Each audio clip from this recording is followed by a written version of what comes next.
Sa interview namin, kahapon lang ito, kay Congressman Erice, sinabi niyang itong particular na impeachment complaint dito against the Vice President, posibleng lumusot. Dahil, itong realidad, may supermajority pa rin na kaalyado ng administrasyon at posibleng may impluensya pa raw si dating Speaker Martin Romualdez sa ilang mga kongresista.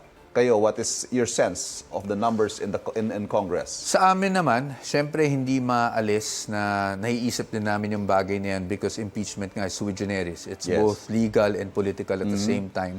Pero sa amin, we don't try to preoccupy ourselves with may numero ba o wala. Ang trabaho naman ng defense team is really to present the best defense that we can for the Vice President. So, mas nakatuon ang aming focus ngayon. No? So, we're really looking forward. Kumbaga, we're preparing for this to go all the way to trial. At siguro yan yung pinakamagandang paghandaan talaga namin rather than to speculate kung ito ay lulusot o hindi lulusot.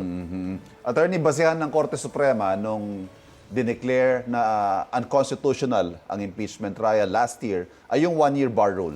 But the High Court did not rule on the merits. Let's talk about the merits. Yung unang ibinabatong issue yung katiwalian ng bise kaugnay ng confidential funds di umano. Your thoughts on this? Well, as you know, Ivan, I hope you can understand, no, na we don't want to telegraph our defenses this early on. No? It's very early days.